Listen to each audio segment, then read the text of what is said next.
Good morning. My name is Nick Sandford. I am the Regional Director for the Eastern region of the CLA, and I'm delighted to welcome you to this webinar on the Agricultural Transition Plan, a very important change coming up for all farming businesses and very important for most CLA members. We're pleased to welcome today two speakers. We have Claire Northridge from Defra, concerned with better regulation and the whole change to the new payment system. And we have Susan Twining, CLA Chief Land Use Policy Advisor. Behind the scenes, we have Harry Greenfield, who is our Senior Land Use Policy Advisor, who will be helping with questions and dealing with admin. And also thanks to Ali Stone and Emily Rose Debenham, who have set up and are running the webinar. If you have any problems, please do email the CLA contact to help you get online. There will be a question and answer session at the end. For questions, do use the Q&A function on your screen. As you can see in the screen now, put all your questions in that. Don't hesitate to ask any questions, and we'll be dealing with those at the end of the seminar. There's going to be a poll in a moment, but I must also remind you that the whole session is being recorded. There's quite a lot of technical information coming up, so please do look at it after and review the slides at your leisure. So I would now like to give you a moment or two just to answer that very simple question and return the poll, and then I will introduce Claire Northridge from Defra, who is going to run the first session. As you can see, her biography is up there, but we're delighted to have Claire with us, and especially with all her expertise in improving the regulations concerning farm payments. So over to you, Claire. Thank you very much. Hello, thank you very much, Nick. And thank you everybody for inviting me today. I am the policy unit lead for the Better Regulation team within the Future Farming and Countryside programme. It's really nice to be here today. I miss going out on farms in the pandemic, although I live and work in Exeter, so I'm more used to the southwest. It's very nice to be able to come and talk to some farmers in the east. And I'm looking forward to hearing your perspective in the Q&A a bit later. Although my policy role in the programme is around regulation, I'm here today to give you headlines about the Agricultural Transition Plan, which we published in November. So I'm hoping I can move the slides forward. Aha, there we go. So I'm going to cover a bit of an overview. First of all, an introduction to what the agricultural transition period is all about and how long we see it lasting. Then a bit about the changes to direct payments and the move to more environmentally sustainable farming incentives, as well as transition support and sustainable productivity grants. And then a bit about the changes to regulation and enforcement, and finally about how you can get involved a bit more if you want to, which we hope you will. So first of all, what is the agricultural transition? So basically we're seeing this as the period between 2021 and 2027, where the government will phase out direct payments and give people a 7-year transition period to adapt and prepare to a shift in incentive schemes. We know that this is happening against a backdrop of a lot of turbulence. We've got Brexit, we've now got coronavirus on top, and this isn't an easy thing to do. So it's a very ambitious programme of work, and we want to take a test and learn approach. So we're planning on doing that over a period which will hopefully give people enough time to adapt and adjust to the programme. The programme has a dual purpose, really. We've got quite a lot of bullet points there, but it's really about shifting to create better environmental outcomes and also to create a thriving, sustainable, productive farming sector. And so the grants and the schemes are intended to do that. It's also about shifting the way that Defra works. We want much more of a sort of partnership approach with farmers. It isn't about just about farmers changing, it's also about Defra changing. So from my point of view, I think it's very important that we have much less of the top-down rule setting, the unnecessary bureaucracy and disproportionate enforcement. And we focus instead on much more support for farmers, collaborative design, flexibility, focus on outcomes and useful change.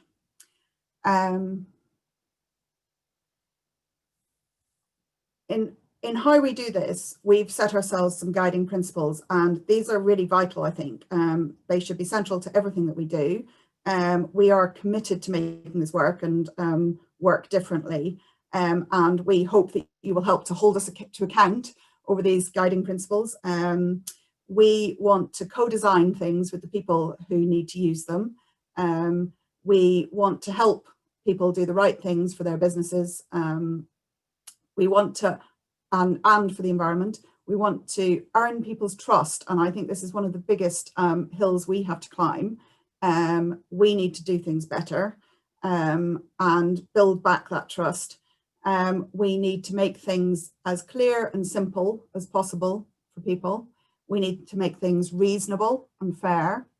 And we want to make things work for those who have to use them and focus on achieving outcomes is the ultimate aim, so that we do drive change in the right way. And how are we going to move to a world where these principles are embedded and we change our ways of working and we do things differently? We don't want to have some kind of big bang. We want this to be a smooth transition with incremental change. We think that this is really vital in terms of how we get this right. We want to test and learn as we go. And we don't want it all to happen in one fell swoop. In terms of the changes to direct payments, we are intending to taper these down over a period of time between 21 to 27. So this table sets out the reductions that we're planning to make within the period between 2021 and 2024. The money saved by these direct payment reductions will be directly invested into English farming and agriculture through our new schemes. The government, as you are probably well aware, has committed to provide the same cash total to the sector in each year of this Parliament. So as we phase down the direct payments, we taper that down, we taper up other incentive and grant schemes and the amount of money that's available through the other schemes that I'll come on to in a minute. The phasing out of direct payments will start in the scheme year 2021, and we intend to do this gradually and fairly with the receipt of those in receipt of the highest payments facing the biggest reductions. The last payments will be made in the scheme year 2027. And we hope, as I said before, that phasing it out over that time period will allow users to have sufficient time to make changes to their businesses and get involved in other schemes so that they can be supported and remain viable without direct payment subsidies. I know that the table here shows the confirmed reduction percentages for the 2021 to 2024 period.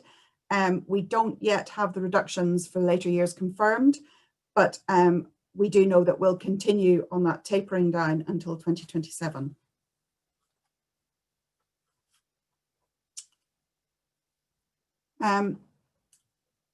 as well as tapering down the payments, we are determined to try and simplify the offer and try and remove some of the things that we know really add little benefit and are of concern to farmers. So in 2021, we're starting this process with removing the greening rules. So that means removing some of the rules around crop diversification, ecological focus areas, and the greening permanent grassland rules.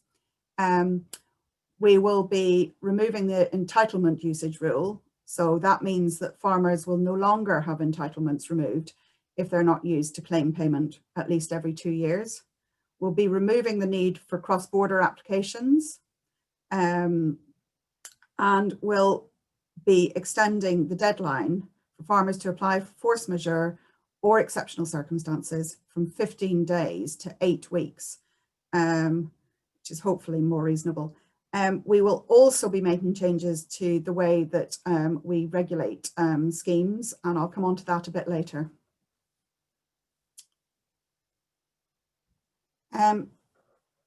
Post 2024, we will be changing direct payments to delinked payments. And by 2024, the payments will be smaller from direct payments, and we want to reduce the related administrative burden. So that means that once payments have been delinked, recipients will be able to receive direct payments even if they choose to stop farming altogether. We plan to delink these payments in 2024. So up until 2024, we are reducing BPS, as I said earlier. Then after 2024 to 2027, we will replace the BPS with delinked payments and continue to reduce them until the 2027 scheme year. Eligibility might be based on a reference period. It may be necessary to have claimed for BPS for a certain time period before being able to claim delinked payments. We're also looking at offering farmers the option of a one-off lump sum in place of any further direct payments, the lump sum exit scheme. And importantly, on all of these areas, we'll hold a consultation with farmers, land managers, and other stakeholders on the detail of both delinking and the lump sum payments.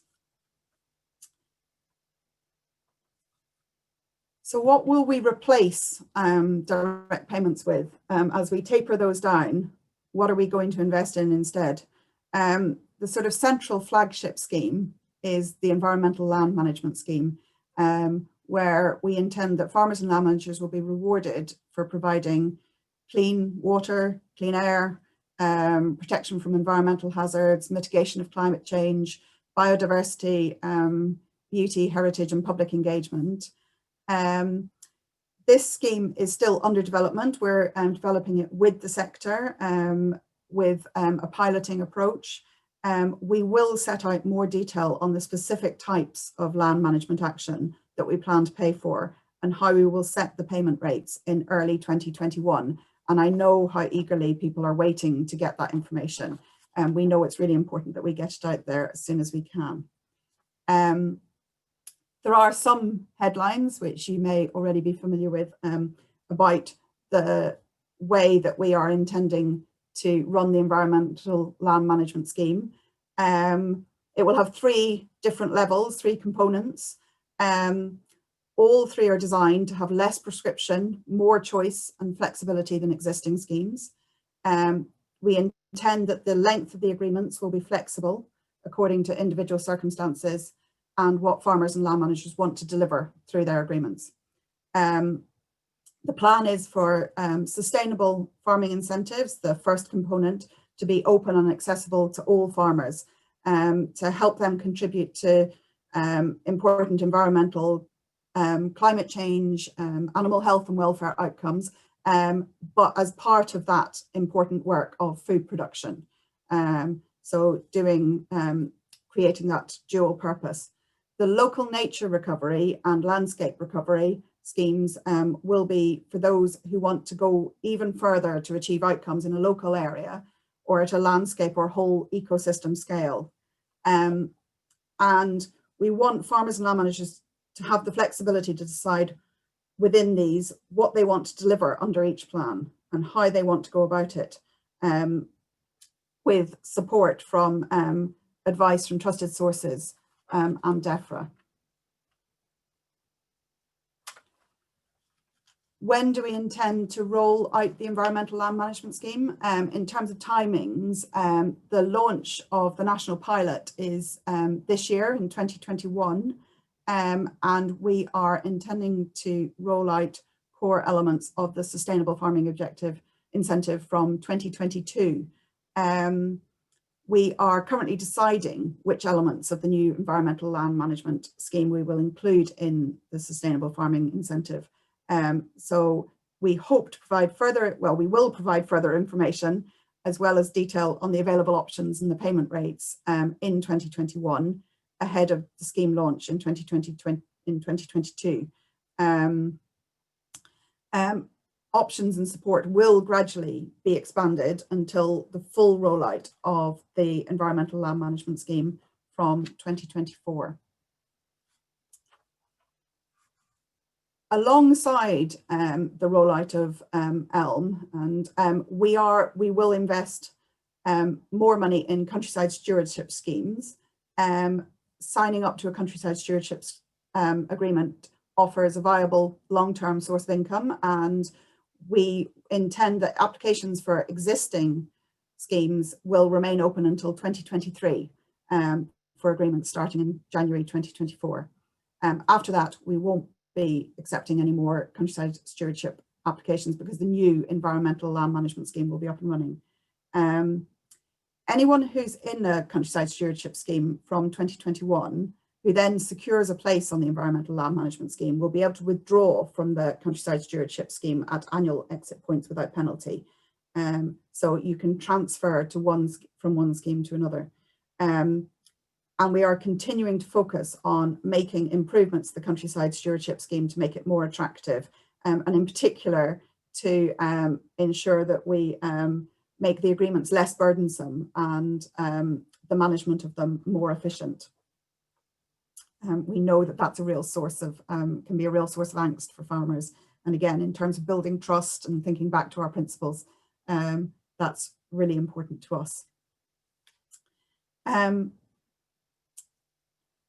There are other environmentally sustainable farming schemes that are available now around woodland creation. There's the Woodland Creation Planning Grant, countryside stewardship elements, the Woodland Carbon Fund, the HS2 Woodland Fund, the Woodland Carbon Guarantee in that the transition period. There's a tree health scheme, the pilot of which will launch in 2021 ahead of the full scheme launching in 2024. And this will provide support for felling and treatment of diseased trees and restocking following felling. There will also be a Farming and Protected Landscape Fund. This will help farmers in protected landscapes, so areas of outstanding natural beauty and national parks, diversify income streams and lay the groundwork for the environmental land management schemes later. Importantly, we then have a range of schemes to provide transition support and sustainable, to help farmers improve their productivity in a sustainable way. This is really important because as we move through the transition and we create a thriving agricultural sector, we see these as really vital to help support farmers with new ways of working. So we have a farming investment fund, farm resilience scheme, the animal health and welfare pathway. We're investing in innovation, research and development, in slurry to correct the problems caused by the market failure and to tackle current high levels of non-compliance, and in new entrant support. Finally, I'm nearly there.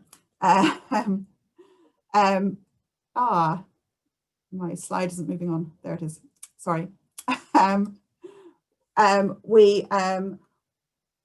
In terms of the ways of shifting the way we work, we are making changes to regulation and enforcement. So we want, by the end of the transition, we want a different regulatory approach to agriculture. We know there are things that we can do right now. In 2021, we will make improvements to cross-compliance, or start to make improvements. We have changed the legislation so we can increase the use of warning letters rather than defaulting to penalties for breaches that are administrative. We are wanting to provide better advice and better targeting of inspections. In our future regulatory approach, we want a very clear distinction and coherent relationship between the basic requirements, the legal requirements farmers and land managers are obliged to meet, and the scheme standards where they're paid to go beyond that minimum. We know that the lack of clarity at the moment creates a lot of fear, especially when it's allied to the draconian financial penalties for administrative mistakes. And we really want to change that. At the moment, many farmers feel that only the inspector can say, whether they're breaking rules or not. And actually, we want farmers themselves to feel that they are confident in the rules that apply to them, and that they know that their business is operating within the law. And hopefully that should both create change, but also take away that fear of inspection, which we know is quite widespread. Throughout our work, throughout this whole period and everything that we're doing, we want to listen and learn from farmers. We know you're the experts in what you do, and we know that a lot of the current systems don't work terribly well for you. We want to change that. Here are some of the ways that you can get involved. So we are running different stakeholder workshops. We're working with farming organisations, and we are running different scheme pilots. And there will be a variety of different consultations coming up. You can sign up to an e-alert on Defra to hear about the opportunities to contribute. There's also a future farming blog, which provides updates on what we're doing, and anything new coming up. It's led by Janet Hughes, our program director, who's much more tech savvy than I am. And to give you a flavour of some of the things that you can go and find out where, here is the blog. And you can Google those. If you want a bit more information, because I'm really aware that this is a whistle-stop tour, the full agricultural transition plan is available on the web, and there's a shorter, more direct farming is changing booklet. If you want just something pithy, or if you want something even longer, there's an advisor pack. And if you email that address below, they should be able to get it to you. And that is it from me. I'm going to pass over to Susan. Thank you very much. And later you've got an opportunity for questions to me. Thanks. Thank you, Claire. Thank you for an excellent run through the forthcoming policy changes. It's no mean feat to condense that into a 20-minute presentation, but you've done a great job. Thank you. There's clearly a lot of information. Sorry, I'll just move on to the slide. There's clearly a lot of information to digest. And while I hope many of you have already had a look at the Defra documentation, I would urge you to do so if you haven't already. I would also recommend having a look at the CLA Member Briefing, which is available on the website, which provides a very succinct overview of the changes and our analysis. It's clear, I think, to me that this is a process of change rather than a single point of change. So it's going to be important to have an understanding of the areas that are of interest to you and keep up to date with those developments.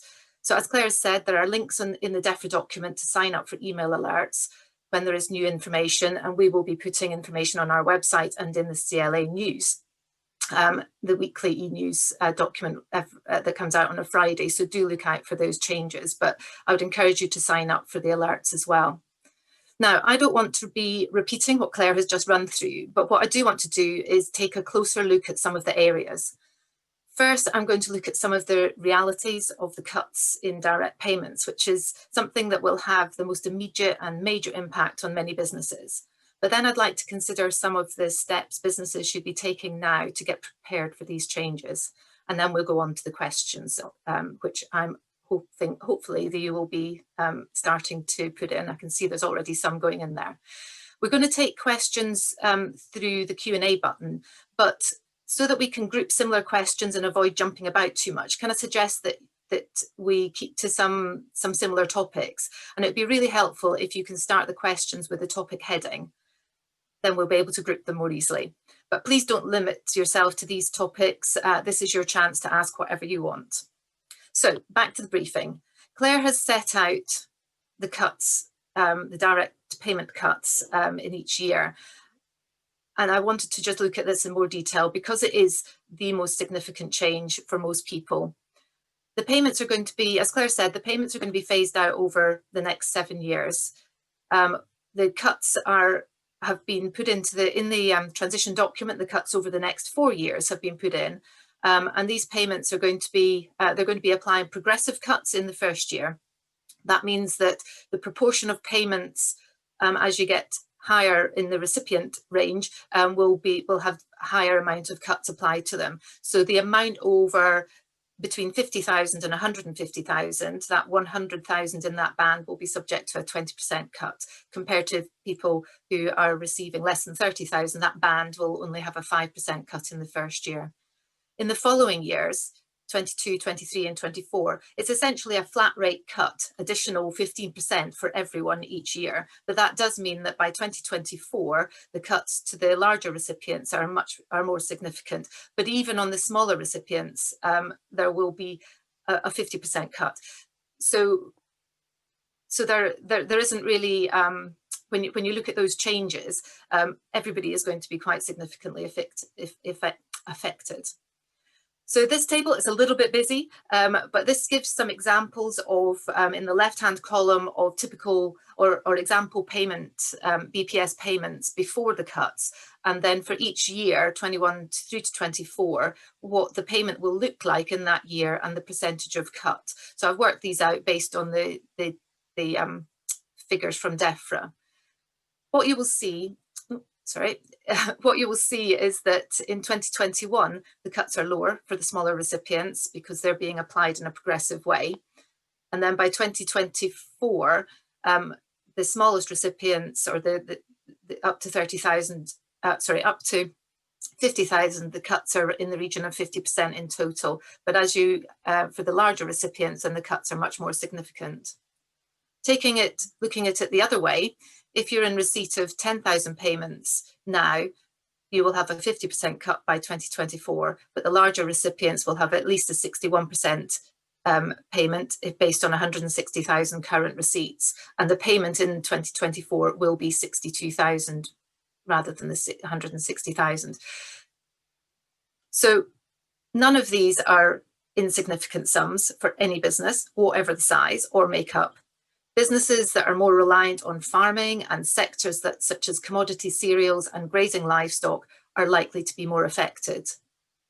Across all sectors, only 25% of farming enterprises are profitable without direct payments, which is really quite a stark figure. That has come from the Defra impact assessment, which they published in 2019, the Defra evidence compendium, which can be accessed here. There's a huge amount of information on this, not just on the impacts of the cuts in payment, but also about the industry. And I would really recommend having a look at it. It's well set out. It's very visual, as you can see from this picture here. And there's some really good statistics about all sorts of things in the agriculture sector. However, it is based on survey data and is averaged for different farm types and farm size and tenure and so on. So there is no shortcut to looking at the impacts on your own business. The figures are challenging, making it even more important to take stock now and make plans to address the cuts to your business and look for other opportunities. So as Claire said, it's easy to focus on the cuts in direct payments, and I think it's a really important starting point because at least there is some certainty about what those will look like and you can actually start to make plans on that basis. But there is a package of support coming through from Defra using the funding that has been taken back from the direct payments that will be recycled into the industry. In the short term, I think the most important of these will be these four that I put up here.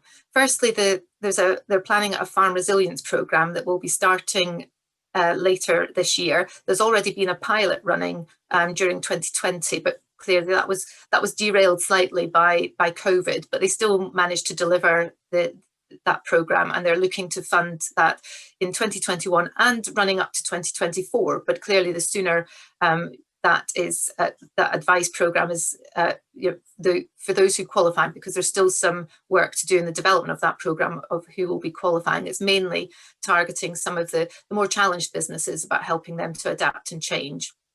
So that's going to be available probably from summer onwards this year.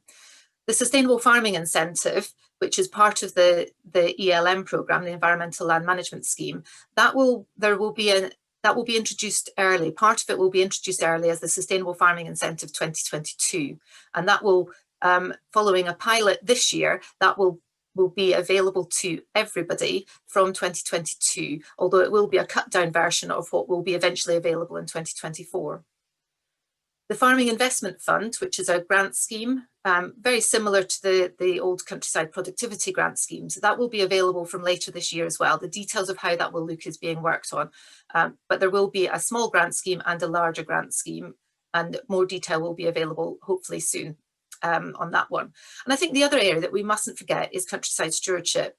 That is still, as Claire said, that's still going to be available until 2023, and then after that ELM will be fully available. And I think it's important to have a look at this scheme because it does offer opportunity. It has been simplified. Some of the bad news of previous schemes have been resolved, and I think it's well worth having a look at that.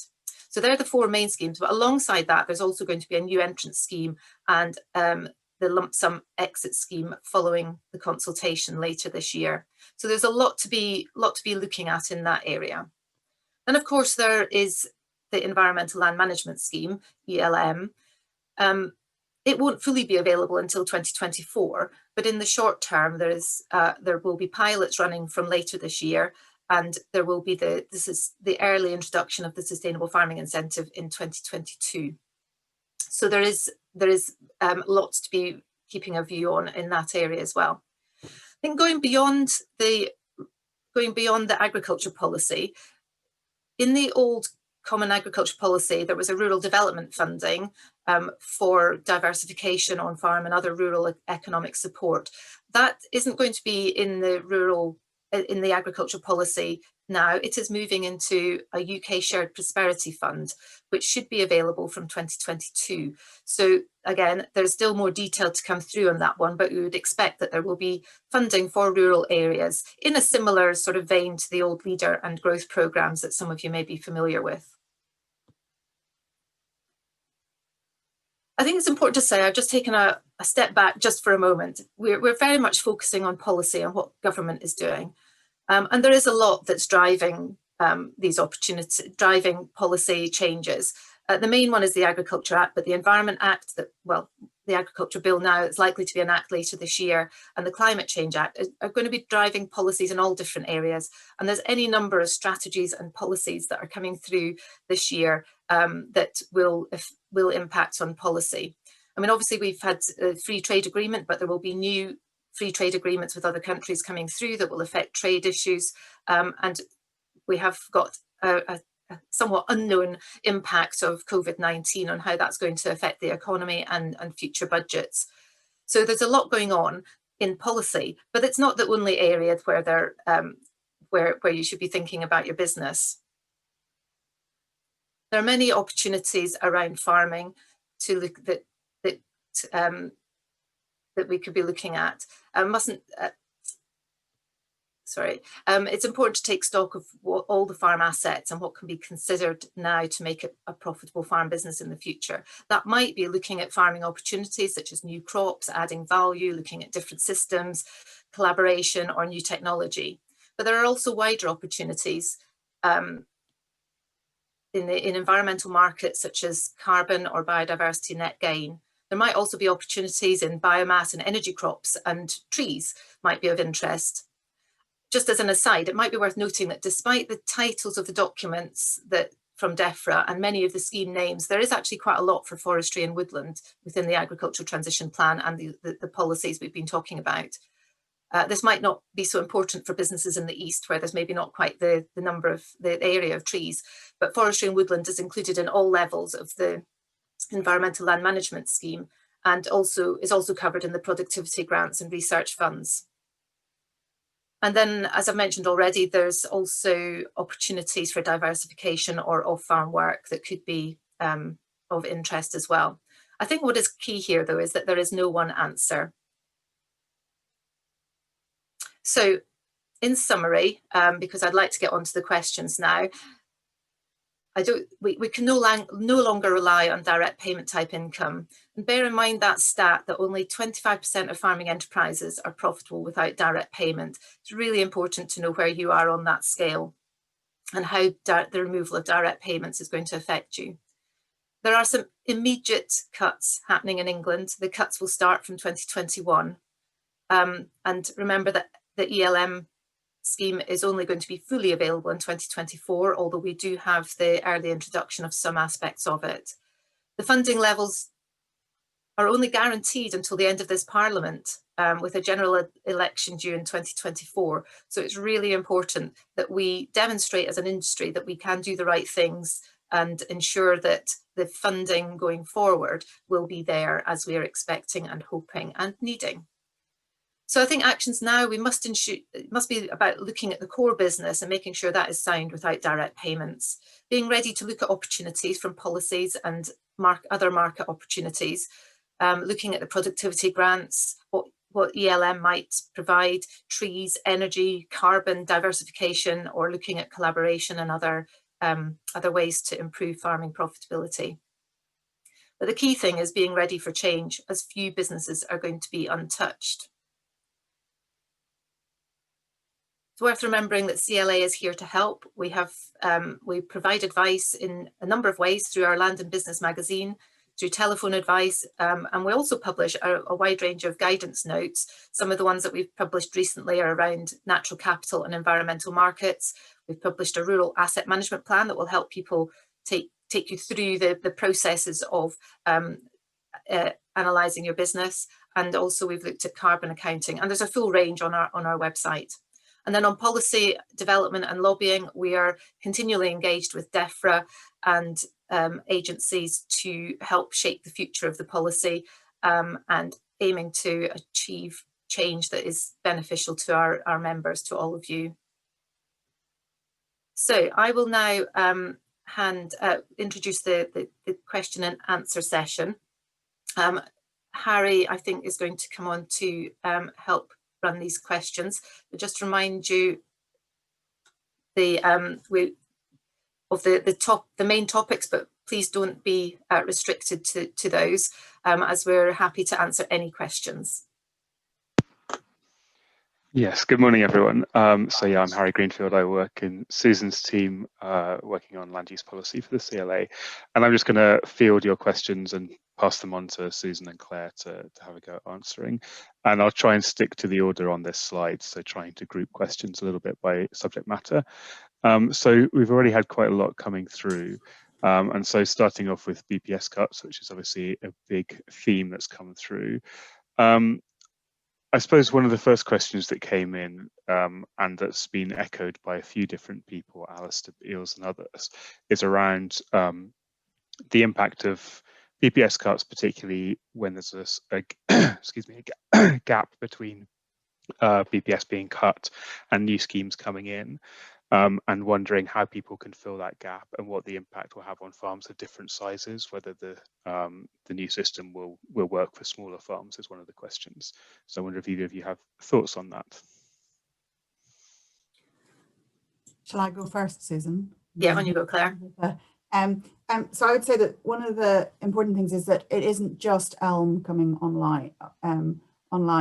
Countryside Stewardship, we're hoping that with the simplifications, that is a more attractive scheme to enter into from now. So people can apply for Countryside Stewardship from now. It exists. It's hopefully a bit more known, familiar. We completely understand people's concern about how quickly can we replace things, and the level of detail that's on offer at the moment. We are working really hard to get out more detail on the environmental land management scheme offer. We are expecting that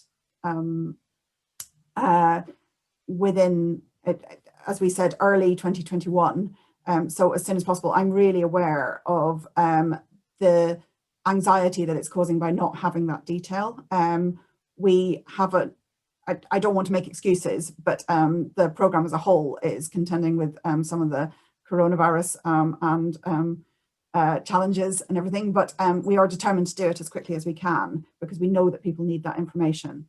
But there are schemes on offer now that people can access, and the Sustainable Farming Incentive Scheme will be start to be available from so people can replace income. Susan. Yeah, I think I'll just add to that. I mean, I think the important thing is to understand where you are now, what impact it is going to have on your business, not looking at the agricultural enterprises themselves, but also on the whole business. And I think there's no, as I've said, there's no one solution, and it would be nice to come up with a formula and just say, oh, do this and it'll all be okay. I think the reality is that policy is only going to be a partial answer for most people. So the introduction of the Sustainable Farming Incentive in 2022 will help to reduce the impacts of the cuts in BPS. Our modelling, based on a number of assumptions about what the payment rates would be, would suggest that it might replace maybe half of the lost BPS in that period.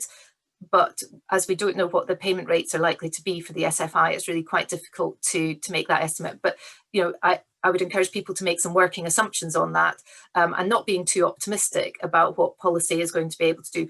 For example, you know, money that's being recycled will go into productivity grant schemes and a number of schemes that will not equally distribute the money in the same way as it is now. So inevitably it is going to be different for people in the future. And looking for some of the ways of making farming more efficient, that's not always easy. You know, I'm not making light of that at all, but there are ways of collaborating and looking at how you're farming and how you could make it more profitable by cutting down costs. That need to be looked at. The answer will be different for different businesses on that one. But then if that doesn't add up, then it's looking at how else your business could be run. Do you change the system? Do you look for different diversification opportunities? And it's not an easy thing. That this is going to be really challenging for many businesses. There's no doubt about that. But the prize at the end of it, when we shift into the new scheme, is that there will be more stability, and I think less reliance on shifting policies. And I think we have been spoilt in the last few decades of having relatively, you know, what's happened is that we've become very reliant on government funding through the Common Agricultural Policy, and I think that is changing. So we do need to be looking at other ways to make our business more resilient without relying on policy as the first step. Great, thank you both for that. We've had a couple of questions sort of related to BPS, I suppose, on the lump sum exit programme that Claire mentioned, asking a bit about the details of that, how it might work with landlords and tenants and the impact on future farming on land where the lump sum's been taken, and also if people are thinking about exiting the industry, sort of how long should they wait to see this lump sum or delinking come about, and when are they going to have more clarity on that? If I take that last point first, the lump sum, the intention is lump sum payment will be available in 2022, and this year all the other questions are very valid questions. This year we are running a consultation to look at some of those things. I can see that also there was a question in the Q&A around sharing between tenants and landowners. Those are all things that I think we'd be really interested to hear people's views on in the consultation. And so we'd really welcome people's thoughts so we get this scheme right. But the intention is to roll it out in 2022. So for it to be available to farmers in 2022. Thanks. Susan, I don't know if you had anything to add on the CLA's view on this, because I know we've been thinking about it for a while. Yeah, we have been looking at the lump sum, well, delinking and then the lump sum payments in detail, and we have done some work on this already. I think the key point is that if it's only going to be available for 1 year in 2022, people who think it might be of interest to them will need to be thinking about it now, because it takes time to look at, you know, if you're going to be exiting the industry, what does that mean? What do you need to do? What are the what plans do you need to draw up around that? So if you think that you might be in the market for that, then it's worth thinking through what it means for your business now. The details of the scheme, we've done some preparatory work in anticipation of the consultation, but we will be doing more member consultation once the consultation and we see the final questions that need to be answered. So I would encourage all of you to get in touch when that consultation comes out, and we can feed our information back to Defra on that one. Our view is that it's quite a challenge, and it's not going to be something that's going to be widely used, but it will be very valuable for those that wish to take up the opportunity. Great. So moving on from BPS Cuts to the Sustainable Farming Incentive, and there's a couple of questions as well around the pilots, which I might tape together, because I think there's some questions around, I suppose, the detail of the next year or two in terms of, we have the Sustainable Farming Incentive pilots, we have the Sustainable Farming Incentive 2022 coming in. I think people have asked how they'll enter these different offers that are open for this year and next year. And I think one of the questions was around, if they're already in existing stewardship schemes, does that allow people to enter into the SFI? So I think the intention is that applicants, that the SFI will be open to anybody who is claiming BPS, and that if you are in a countryside stewardship scheme, you cannot be paid for the same thing under the countryside stewardship scheme and SFI, but you can apply for SFI for other elements. So although you can't get a payment for the same thing twice, countryside stewardship existing people are able to apply for SFI. And I think the idea is that it would include some of the things that will be familiar around biodiversity and hedgerows and soils and that kind of thing. Okay, Susan, do you have anything to add on the SFI? Or no, I don't. I think that Claire's covered it. Yeah, so there's been quite a lot of questions coming through about ELM and what's in that. So Susan mentioned trees. I mean, there's been a couple of questions around woodland that might be worth covering. So Nick Parrish has asked, if trees that are planted, if trees are planted on farmland, does that mean that you can't change it back afterwards? Is it woodland forever? And Veronica Downing has asked about trees that have already been planted in the recent past, so in the last 3 years, will they be eligible for ELM payments? So I don't know if you've got any views on that. Well, if I pick that one up, I think on the tree side, you do need to take reasonable care in about where you're going to be planting trees. The current rules are, and I'm not the expert on woodlands, but the current rules are that if you're cutting down trees, then you need to get a felling license, but only once they're above a certain diameter. So if you're once they get beyond a certain size trunk, then you do need to have a felling license, and usually at that point there's a requirement to replant. That might be by natural regeneration, or it might be planting. So I think in the early years, then there is some flexibility, and we know that they do apply some flexibility on some of the felling licenses. If you've got, for example, a windbreak that turns out to be really not in the right place, but if you replant it somewhere else on the farm, then they may allow you to replant in a different location. So there is a little bit of flexibility. I think some of the felling license concerns have been quite reasonably, I think, but misunderstood in their requirements. And at the moment, there is, if you're taking down established woodland, then there will usually be a requirement to replant on those trees. I think if you've planted trees in the last few years, what we're hoping is that in the Sustainable Farming Incentive, then there will be payments for managing existing woodland. The details of that is still being worked on, so I don't have those, but that's certainly an area that there is a standard, so a package of measures for managing woodland that is likely to be part of the sustainable farming incentives for payment for woodlands, existing woodland. Great. And Claire, did you have anything to add on that? Really, to echo Susan's point, that I know that the ELM team is working really hard to ensure that their offers align with sort of existing and consistent existing schemes. So there is a consistent offer, and that they are determined that anyone signing up to a grant agreement to plant woodland now will not be unfairly disadvantaged when ELM is introduced. So I know it's very much on their radar. Great, thank you.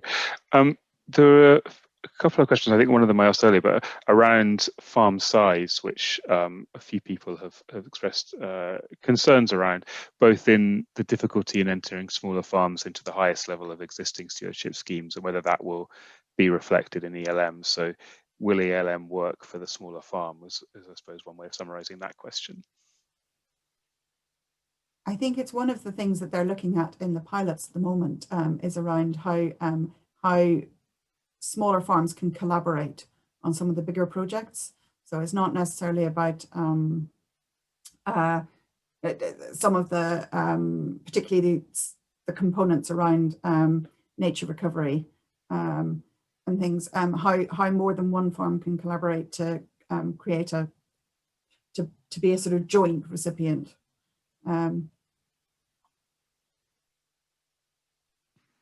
Yeah, if I just come in on that one, I think there are challenges for all different farms really, but small farms, I think it does feel that there might be more. I think one of the issues has been that it's been a minimum size for BPS applications, and I think it's a question of looking at whether that minimum size is being or should be applied to environmental land management schemes as well. I think if our view would be that there's usually sort of an administrative issue where the cost of applying might outweigh the benefits, but they certainly shouldn't be excluded, and particularly if they can join up with neighbours to make bigger schemes and more landscape scale, then there would be a lot of value in that. But even if, you know, it's more about the quality of the delivery. So if somebody is got a smaller area of land looking to do some environmental work, if the quality of that is high, then there should not be any exclusion from applying and putting that land into ELM. And I think it's one of the reasons why the programme is very keen to take a test and learn approach. And I know that can be frustrating because we're not able to say, this is exactly how it will all work. You know, I completely understand that frustration. But actually, we want to make sure that these offers do work for different types of farms, different types of businesses. And so we are trying to pilot and co-design with people to try and make sure that we do have a range of offers that will work to, as Susan says, drive better outcomes and sort of quality outcomes, but where we can have different things that work for different people. It's not quite such a one size fits all. Yeah, that makes sense. So a question that sounds like it'll be up Claire's street, given her role within Defra, around the new regulatory approach. So Julie Robinson has asked, do you envisage this including whole farm licensing? So essentially a license to operate that includes environmental permitting, abstraction licensing, animal ID, etc. So is that something that the better regulation team that you work in is looking at, Claire? It's certainly something that I think we'd like to consider in terms of talking to people. I think we don't want to create unnecessary bureaucracy, but at the same time having some sort of umbrella framework that could bring together the multiple sort of different things that exist in the sort of farming regulatory space. And the question has highlighted quite a few, the different permits and different requirements and rules might be of use. I think we are if we are going to consider anything like that, we'd want to consult with people.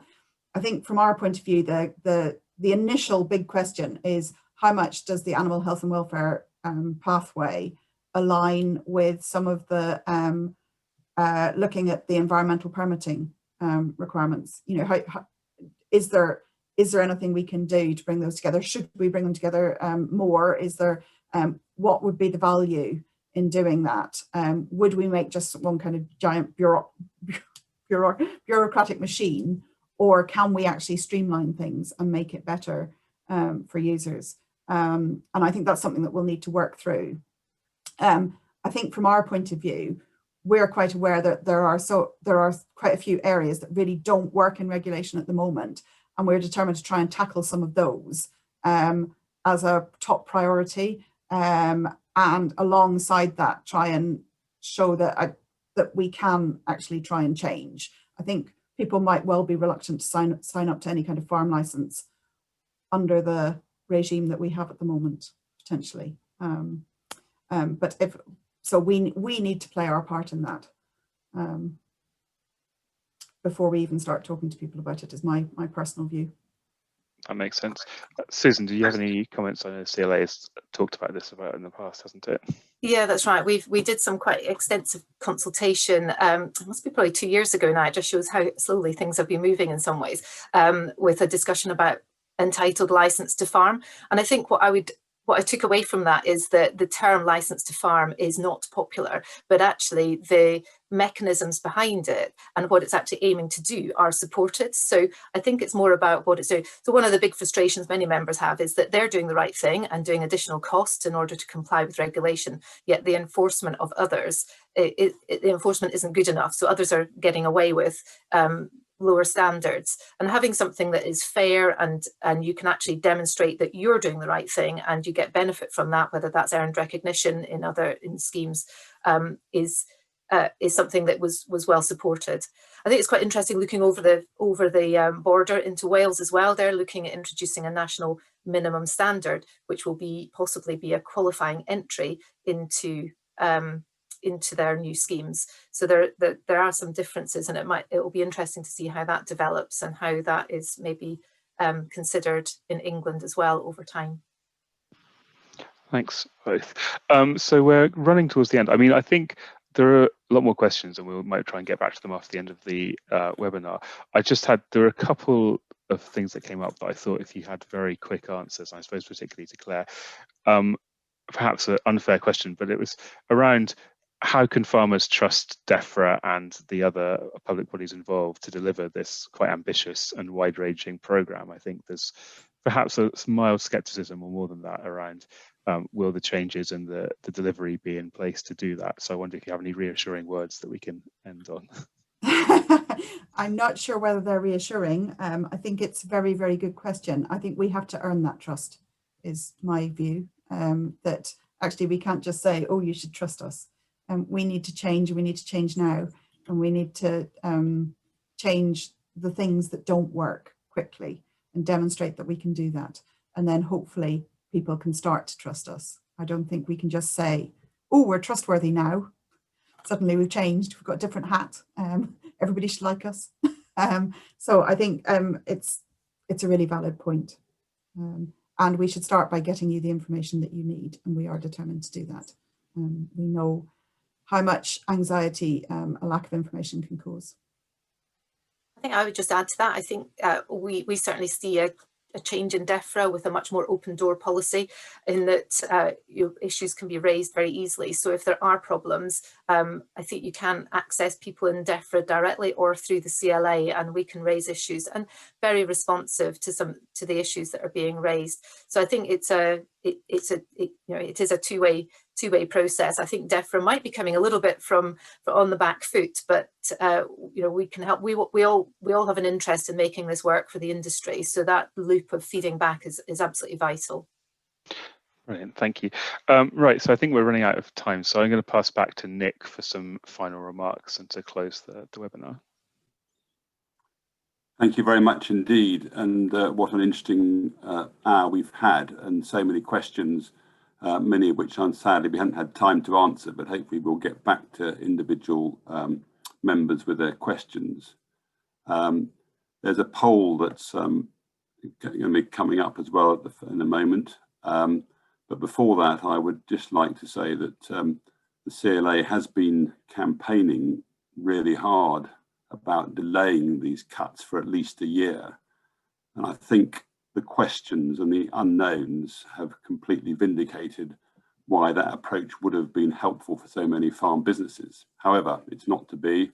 We've managed to reduce the level of cuts that were first proposed, so hopefully that's been helpful. But there's a lot of unknowns out there, and the sooner we can get answers, the sooner we can get figures, the sooner we can get clarity, the better it's going to be for the industry. Otherwise, I think there's going to be a lot of people who are going to suffer over the next year or 2 years waiting for these changes to happen. So I'd like to thank Claire Northridge. Thank you very much for your input and wisdom, and I do hope that this trust can be built up. And thanks Susan as well for, as ever, for all the work that she does on behalf of CLA members, trying to add clarity and give advice to members on all these problems that we're facing. And thank you too for Harry as well for sorting the questions out. It has been a useful seminar. I think there's going to be a lot more coming on this, and we will try and keep members updated as soon as we know any information on that. So thank you very much indeed for listening, and the results of the poll will be coming up very shortly, and there'll be some slides about our next webinars. There's so much happening at the moment that we are trying to keep you informed on a range of issues. And thank you very much for listening, and look forward to seeing you or hearing from you on the next webinar. Thank you very much.